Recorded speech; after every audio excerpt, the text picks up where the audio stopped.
felt it heavy in my heart for a specific reason, but something that I've been thinking about all day today, and that is a message to anyone fighting those internal, unseen, and very heavy, very critical and significant battles in your own life where things might not be going as planned or as you expected them to be at this time. And for anybody that doubts you or has something to do with making you fall behind, keep your mind on the money. Keep your mind and your heart on your goals. If you don't feel like you have a purpose, find a purpose, create a purpose, do something on purpose, so that when you're running out of energy or reasons not to carry on through these battles or to believe that they're going to ever end and be at your favor, you can remember that you have a purpose. Even if you don't know what that purpose is, oftentimes I forget mine, or I tend to lose track or even hope or believe in myself, but I have to always tell myself, remind myself that life where everything was easy or given to us would actually be a boring one.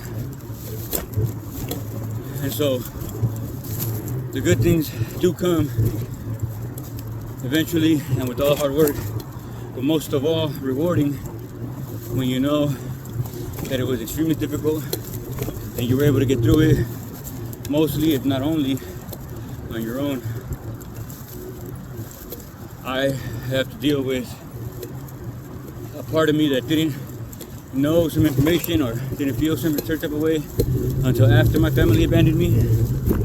that I could have shared with them otherwise, and maybe the relationship between us would have been different. But because I didn't think about it or feel it until after the betrayal and after the estrangement and abandonment, I never got a chance to share with them and have them consider as a possibility to why we might have reacted to each other or responded to each other in some type of way, or helped each other for that matter. But I'm coming from my family, my mom, who brought me to this country,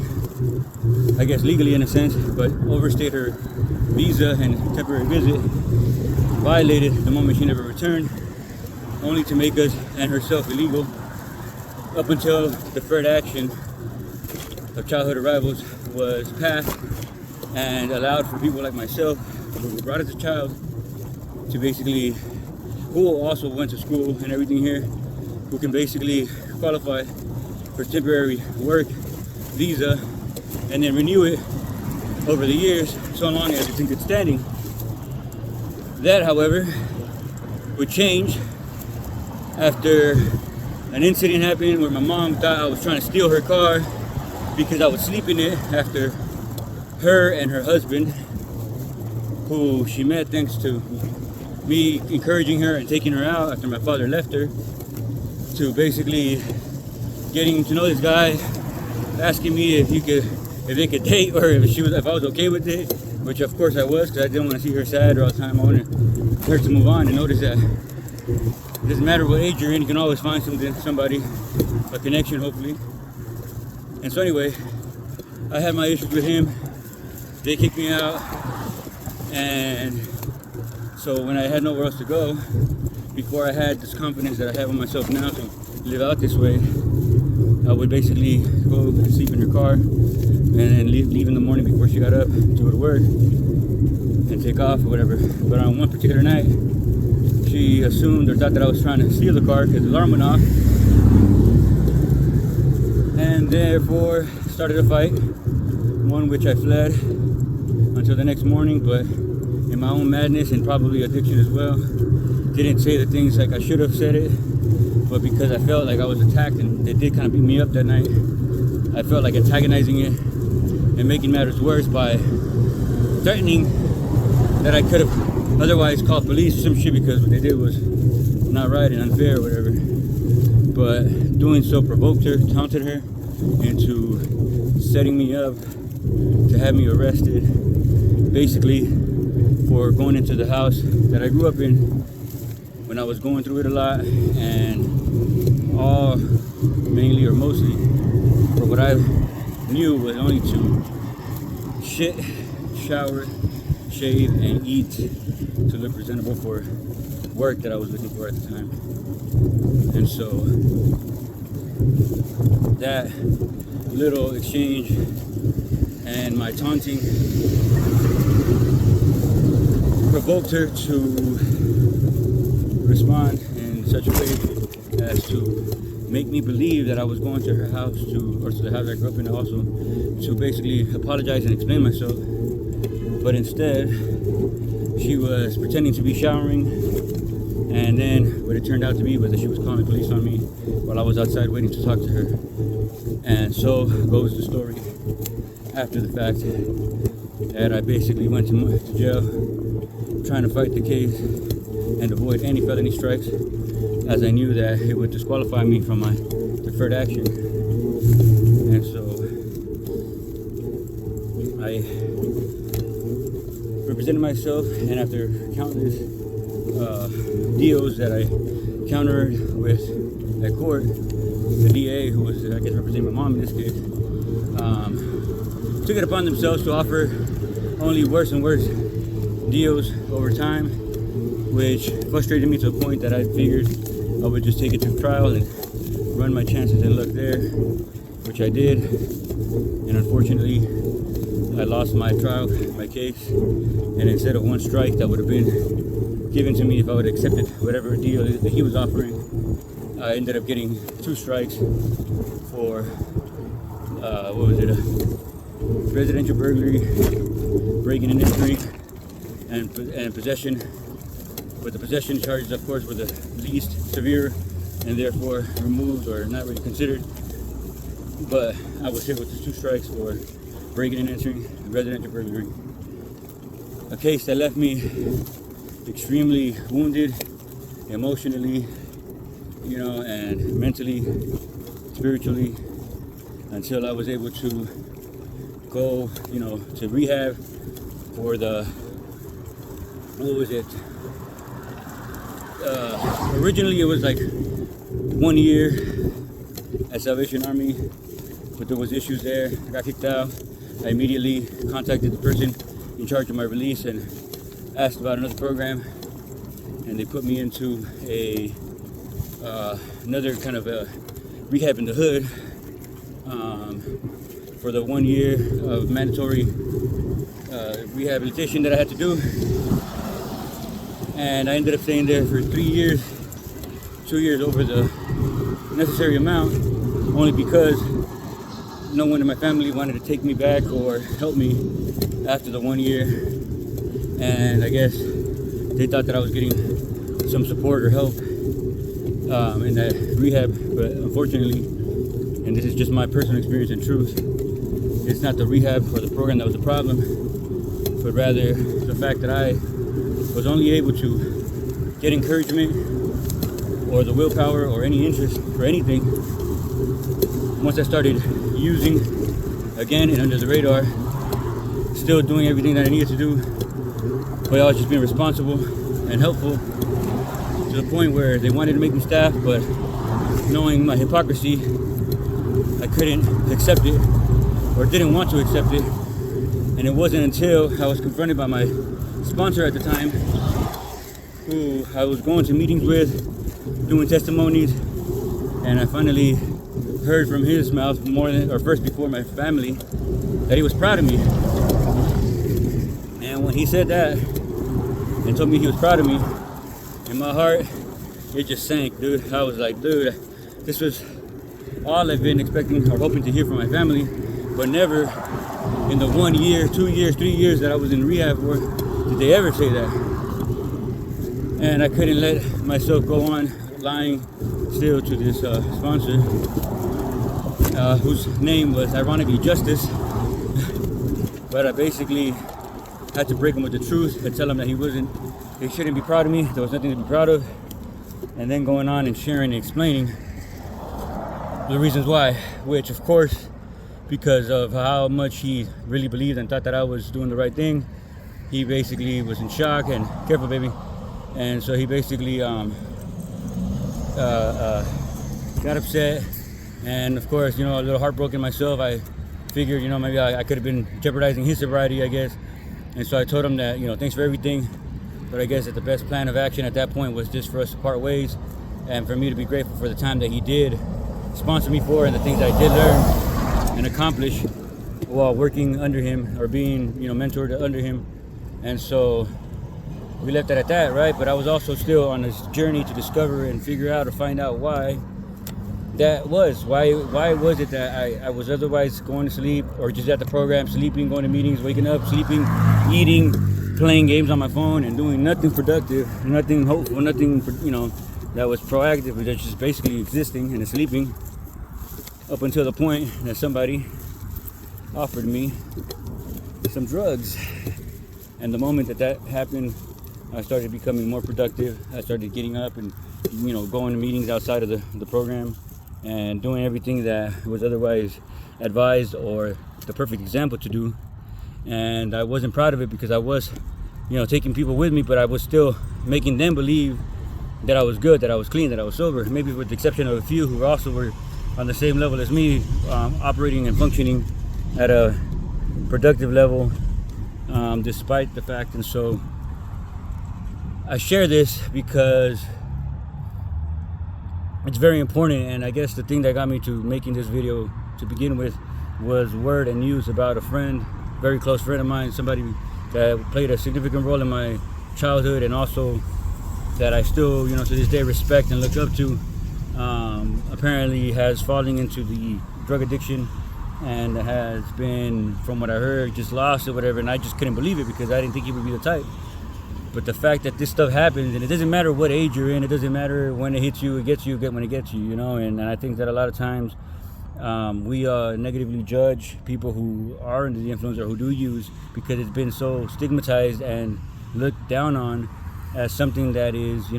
unfavorable or just repulsive, but not ever considering that the people who do use have various and multiple reasons why they use, but that ultimately the issue or the problem with their using or with their behavior isn't always so much the using, but the traumas and the reasons behind or under all that, which is what causes them to feel the need to want to use, because otherwise they just can't feel the satisfaction or the dopamine or whatever that they otherwise receive naturally from not using or whatever. So I say that because I do want to start advocating for the destigmatization of people who use drugs, because I do feel that I personally had my moments where I did lose myself. It was either visible in my appearance, or that I otherwise just kept in my heart not to be, by balancing everything I could out in order to be as low profile or as least detectable as possible, because of this particular teacher of mine. Not to say that she was condoning it or encouraging it, but rather that because of the way that she, as the first adult that I ever remember in high school, not getting mad or not judging us or not trying to hurt us by simply knowing that we were using or being aware of the fact, but instead of enforcing her power that otherwise would have been required of her to call security and have us expelled for smoking weed or whatever, she actually put it in my heart to want to never let drugs be the reason why I couldn't get ahead in life or to get something done. And although people might argue and say that, well, it does play a factor, and sure, of course it does. It has everything to do with the reason why I'm in the situation that I'm in, but not because of the drug use that I was using or because of me using drugs, but rather because of my honesty regarding my drug use that I basically broke out with or told my mom about, and for simply trying to get her off my back about smoking marijuana, or my eyes being red and assuming that I was smoking marijuana, that which if I was, I would have ignored any argument that she would try to start and just kind of, whatever, like brush it off and move on. But the moments that if my eyes were red and she was just picking at me for looking for a fight or whatever, and starting to try to be argumentative about it, I remember offering to her or telling her that, okay, I'll stop smoking if you stop drinking. And then she made her argument as to why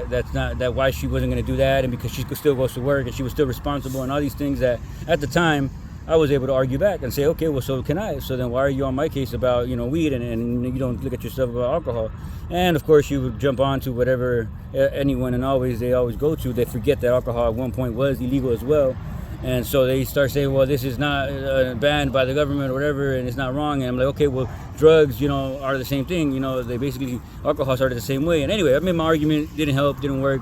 And so then finally, I was trying to make my next argument, which to her was that, look, you're over here concerned and worried about me smoking weed, which is the least of the most dangerous or craziest drugs that you have probably heard of and that I've ever tried. And so I basically started naming all the drugs that I had at that time, back when I was maybe 20-something, but that by that point, and by the way, I started using at the age of 13, but that I basically tried to share with her that, since the age of 13, I had been, and I tried all of these, and I named all the drugs that I've done. I'm not going to list them here, but that basically I shared that with her, and hoping to get her to understand that even though I had tried all of them, none of them were something that I was going to continue doing or that I was like hooked on or addicted to per se, but that I only kept messing with and always found marijuana to be the most, at the time, relieving and stress relieving, or the most relaxing and least harmful, especially because it was the least harmful and actually had more medicinal purposes, being the most natural of all the drugs that I had tried or whatever up until then. And when I shared that with her, she, surprised as she was, starts getting kind of like, oh my God, hijo, tú eres un drogadicto, and starts going off. And ever since that moment, of course, she then later on shared that with my siblings, who basically had their own personal judgments of me, I guess, also. But this is the part that I don't think they were aware of, or that I don't think that they knew or ever considered, which was the fact that when I was younger, growing up, and maybe they've heard it a few times, but just took it as a joke, thinking that it wasn't that serious. But I remember that when I was younger, my mom, she would drink and she would get really messed up. And when she was really drunk, she would often start sharing with me how she never really wanted kids. And when she did, she just wanted a boy, right? And so, of course, they had my oldest brother. But that then, she basically, my dad wanted a girl. So, of course, they had my sister after that, right? And that, of course, well, then when I was born, that I was basically just a mistake. And then nobody asked for me, in other words, right? And so just calling me the mistake, el accidente, and that I wasn't, asked to be or supposed to be born, or that otherwise, once I was born, that problems between my father and my father and her was when it started or whatever. Sorry, my light just went out. And so, let me see if I could return to this, or otherwise I'm gonna have to cut here and continue. Actually, I have the real light. And so anyway, hang on 1 second, guys. And so, to the point that I was trying to make, so she would share that with me, and this was most of the time when my brother or sister were not present at this time. They would probably hear about it maybe as a joke later, but they didn't know that it was often, and it was more than once, and it was more than twice, and it was more than 3 times, but it was very often that my mom would get fucked up, get drunk, and do this, or say this to me, to make me feel some type of way. And of course, being the young, naive, and innocent little boy that I was, whenever I did see her, and I didn't understand, but I just saw her sick, I didn't know that it was called a hangover or whatever. And there's another reason why that's called a hangover, which I'll later on just mention, but I saw a video recently as to why it's called hangover. But anyway, she goes and she starts, of course, feeling unwell, and I'm over here doing all the little home remedies that I remember her making for us when we were sick. And so then I would basically make that for her. And of course, when she's waking up from her hangover, she's over here all cruda and shit, looking at the one kid that she was basically just saying all these fucked up mean things to the night before,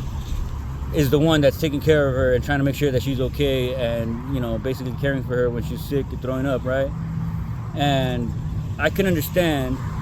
that right after that, a person in her shoes would probably feel kind of messed up with what she said. But if she was the type of person who did not know how to take accountability or refuse to ever apologize and be more direct about her wrongdoing, she would of course then get up and just start treating me all nice, chiqueándome, which is pampering or babying in English, but basically treating me all special in front of my brother and my sister's eyes, who then started seeing me as like, oh, he's a special one, or he's a baby pampered one, or whatever. Like, what the fuck, what's going on, you know? Why is he treated more specially than us, or whatever? But again, they were never aware or present or as affected by the words that I would hear, which I know now, and I'm understanding now after finding out first that I probably have borderline personality disorder, but that I have fear of abandonment, that I'm a people pleaser, and oftentimes I just do so because of the fear of abandonment, you know what I mean? But ultimately, it made me this anxious kind of person or whatever that finds it hard to express himself because I just start feeling some type of way and it triggers me, you know? And so, all of this being said, I never got a chance or opportunity to share this with my siblings as adults even, that it was anything worth mentioning or worth talking about, you know? Everything was always just about them trying to blame me and me trying to avoid that accountability or that blame, because I felt that whenever they offered going to therapy or anything, it always felt like it was only hyper-focused on me. And I knew for a fact that it wasn't just me that was fucked up or messed up or that was the one, you know, choosing to be whatever way they were judging me to be. But I had my issues or I had my frustrations, and I just didn't know how to voice them or talk about them, because anytime I tried to do so calmly, it was always returned with argument. It was always met with fight. It was always met with attacks and things that I otherwise didn't understand why. And people know me people know me however they know me, but I know damn well that in my events and every time that I threw an event or that I tried to host a party or an event,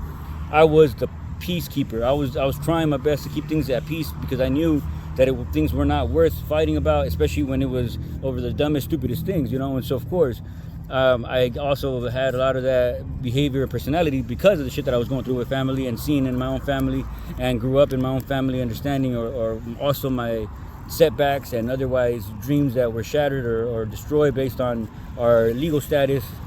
And so for me, it's always been about keeping and maintaining the peace, to the point that I even suggested whenever my mom and I would fight, I would suggest that, hey, why can't we just cook together, do something that, you know, gets both of our minds off and stop fighting, or let's talk about stuff, you know? But she would always fight and always antagonize and always put me in a position where,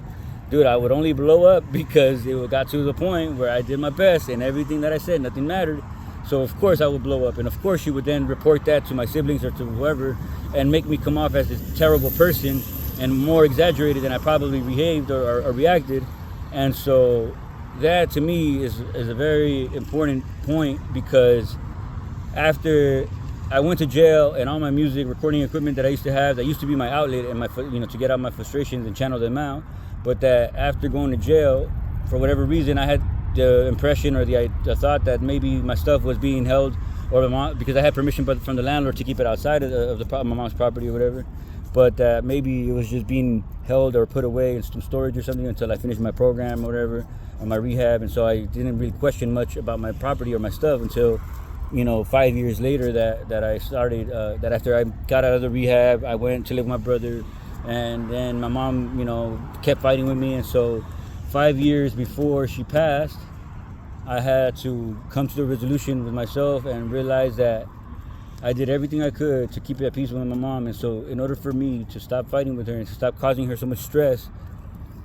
I had to tell her that our relationship was dead to me, and that she was basically dead to me. And so that no matter what I tried, because she was still trying to fight me after everything I had gone through and everything that I had lost, that she was dead to me, and that I was done ever trying to talk with her ever again. And therefore I stopped speaking with her for 5 years, until my brother put it in my mind and guilt tripped me into going and making amends with her, because she had cancer and I really found out at the end. But throughout the time before that, he would often tell me, and my sister would often tell me, how my mom had changed so much, and that ever since then she'd been a better person. And I was just kind of like, well, great, you know, I'm glad that you guys are living that better part of her that she couldn't have or live with me. So if she's better because of my issues, or because I ended up, you know, because I seized or I stopped talking to her, then great, you know, good for you guys, and enjoy that shit, you know. But she's dead to me, because there's nothing else that you guys can try to tell me or convince me of that makes me want to ever speak to her again, because of everything that I lost and how much of it I lost and how much of it hurt me in many ways that they don't understand. And so up until the point that my brother, of course, told me she had cancer, guilt tripped me into like seeing her telling me, oh, you really want to live with that? You really want to go ahead and let that be? That's gonna be on your heart, blah blah blah, all this crap that I'm just like, man, this motherfucker, bro, like, because of course it's still my mom, and so of course I'm not gonna want, I'm not gonna want to leave things like that, even though I felt like it doesn't matter. At the beginning, actually, as fucked up as this is gonna sound, as messed up as this is gonna, people are gonna hear this.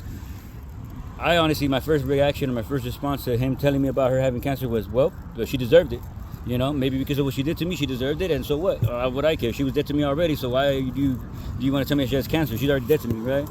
And that was my original response, right? That's kind of got him, shocked him a little bit, enough to kind of keep pressuring me about the whole, making amends. And so, whatever, I ended up giving in, and I went, and I'm grateful and thankful also, however, that I was able to go see her before she passed and make my amends. However, after the fact, right, I'm still kind of getting help and support from my siblings, but I'm no longer staying with my brother. And it wasn't until it was just starting to hit me, right, where I'm just like, dude, I know that my mom and I had our issues, but I had a bunch of music equipment and stuff that I worked hard for that I don't understand or know what happened to it, and that I very much don't believe that it was her that threw it away or that would have thrown it away, because she knew that despite everything, she knew the passion that I had for my music and for things that I was doing back then that made me, allowing me to be creative or whatever, despite our problems. And so I couldn't put sense of it or make sense of it as to who had my things thrown away or destroyed or disposed of during the time that I went to jail for, the 6 months that I was there for, especially when I had permission from the landlord to keep my property outside of her house until I got my shit together or found out where I could keep it. At first, I was starting to assume and think that maybe it was my mom's husband, and I really got on that whole thing because I couldn't be my mom. And I kept asking my brother to see if he knew anything about it. And every single time that I asked him about it, he would get mad. Why are you bringing up old shit? And blah, blah, blah. And I'm just like, bro, why are you getting upset? Like, I just want to get it for my peace of mind. Why can't you just help me out and help me understand who it was exactly that had my things thrown away? It's okay. It's already lost. I'm not really caring about recovering any of it. I just want to know so I can get my peace of mind. Of course, he kept getting mad. And why are you bringing up old shit? And blah, blah. And then finally, after I kept pressuring, he goes and he just says, it was me. And to my surprise, I'm just like, oh shit, right? And at first, I don't think it hit me right away or immediately, but it did very short after that, maybe like the day after or moments after our conversation, that like I basically heard him say that it was him. And this whole time, what made me more upset was the fact that it was making him upset, that I was simply seeking my peace of mind and trying to find out so that I could put things to rest and I can just get over it after my mom passed away. But then it starts kind of hitting me that I'm like, damn, this person, my brother, who was helping me out for as many years as people remember him helping me out for, and that he was always there for me at the end or after some shit that was otherwise preventable before that, he was always there for me, and mostly financially only, but never really there for me in the way that I needed him, which was morally, emotionally, or just being supportive to whatever I was going through, but always kind of playing the devil's advocate, or in one way or another playing sides with the opposition of whatever I was going through. And so that really pissed me off. And then things came into mind, my memories flashed back of like one time where I was getting jumped and I tried to wake him up and he stayed asleep instead of backing me up, and things like that I'm just started remembering, like, damn, my brother was never really there for me. He was there for me financially and always after the fact, but he was never there for me to begin with and to prevent it. And so I started feeling this kind of animosity towards him, and I even got really upset to a point that I'm just like, wow, like it could possibly be that the only reason why he was helping me all throughout this time was probably to make himself feel better for having my shit thrown away, or having otherwise had the opportunity to prevent me from getting any charges or any record on my name or whatever, by simply listening to me without me incriminating myself over the phone and in jail about taking my mom on vacation or something that I otherwise confirmed with both my public attorney better yet, and other people in there, where basically if she was not to show up to court to testify and be the witness against me, they would have dropped all my charges. I would have been in there already for 6 months, learned my lesson, and gotten off without any charges that would have affected my current, or at the time, DACA deferred action status. But instead, he chose not to support me, not to listen to me, and to actually instead take my mom and support her going to court to testify against me. And that, my friends, is probably one of the biggest points that I want to end on right now, just because I realize it's 30 minutes of this clip that I don't know how I will upload it, but that's just a journal entry, a very important moment. and significant thing that affected everything else that came after that in my life. But that if you are fighting those internal battles with family or yourself or whoever, just keep your eyes on your higher power, on yourself, and on the future, and on the money. Peace.